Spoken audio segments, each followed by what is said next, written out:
भएको थियो अनि भाइ यो ग्यासमा यत्रा धेरै तार चाहिँ किन भाइ यो यो एक एक मुठो तार चाहिँ पहिलो भनेको माइनस पुरै होइन ग्रिन भनेको सब माइनस हो रेड भनेको सिधै अफ हो क्या ए वाकत पार्ने अनि त्यो ग्यासमा त्यत्रा विधि तार चाहिँ किन चाहियो अनि सबै यहाँनिर होमलेस हो क्या सबले ब्रेटीबाट चल्ने हो क्या होमलेस हो कसैले यहाँनिर कहीँ ग्यास फेर्नु लानु भन्ने छैन घरमा सक्यो त्यसपछि सक्यो क्या के पैसा तिरेन भने सक्यो कि पैसा तिरेपछि पनि आएन भने चाहिँ सिधै उनीहरूले कम्प्लेन गर्न मिल्छ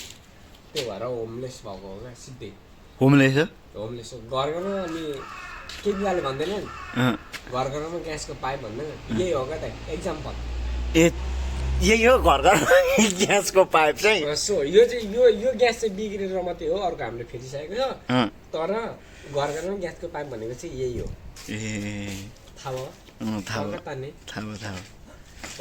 किन इनसाइड गरेको थियो एउटा हातमा चाहिँ नै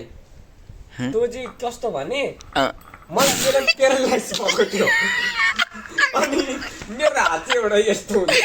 अनि एउटा हात पनि प्यारालाइज थाहा प्यारालाइज थाहा छ तपाईँले जतामा प्यारालाइज हो त्यही हो क्या त्यही हो प्यारालाइज हो क्या यो हात चाहिँ बदल्छ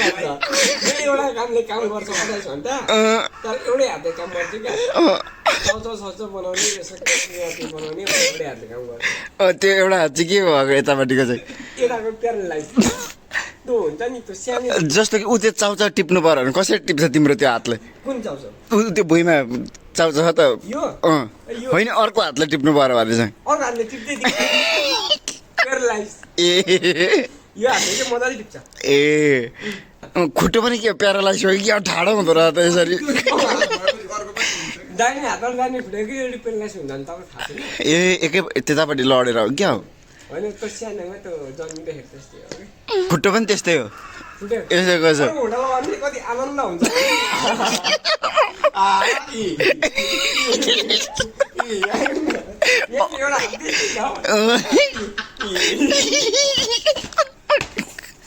एउटा हात त्यसरी छ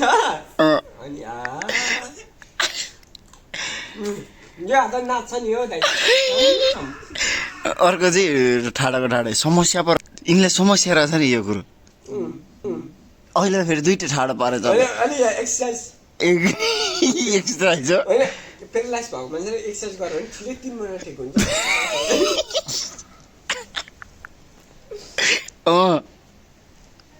ल